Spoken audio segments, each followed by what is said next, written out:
नमस्कार, आप KBC news देख रहे हैं। मैं हूं आपके साथ रिया।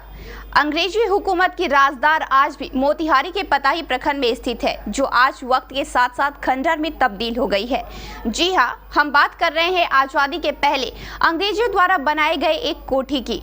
यह कोठी 1857 ईस्वी में ब्रिटिश रूल स्थापित करने के बाद नील की खेती के लिए बनवाई गई थी। अंग्रेजों द्वारा यहाँ के किसानों को 3 कट्ठा जमीन नील की खेती करने के लिए दी गई थी। जमीन की मालगुजारी के रूप में किसान इसी कोठी में नील जमा करते थे। अगर कोई किसान इसका विरोध करता था तो उसकी जमीन में अंग्रेजों द्वारा टेंट व घोड़े के लिए घर बना दिया जाता था या उस किसान को जेल में डाल दिया जाता था। अंग्रेज अपने कपड़ों को चमकाने के लिए नील की खेती करवाते थे। उसके बाद उस फसल को पिसवाकर उसे अपने कपड़ों पर लगाते थे ताकि उनके कपड़े चमकते रहे।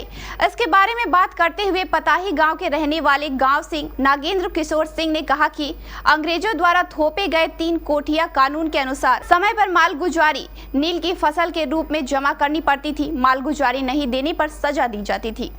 अंग्रेज के घर भेल बनावल बा, एकरा बाद में यहाँ रही नील के महाई करे, यहाँ ढांगर सब के बसावल गेल, ओकर राज चले होती खानी। अंग्रेज जब भाग गेल, एकरा बाद में कोठी ते ही लिखा रह गेल। तो घीरस्तान कोठी रहे, एकरा बाद में अथी पर रहे, ओकरा बाद में थाना भेल, ब्लॉक भेल।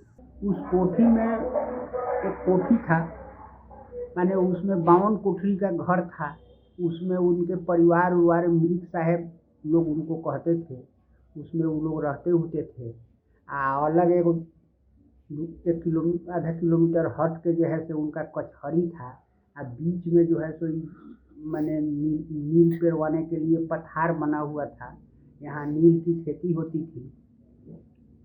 लोगों से ज़मीन लेकर के, माने जो उसके पास था ज़मीन सबसे ज़मीन मतलब नील लोग बोआता था, उसको खरीद के अपना नील पेरवाता था।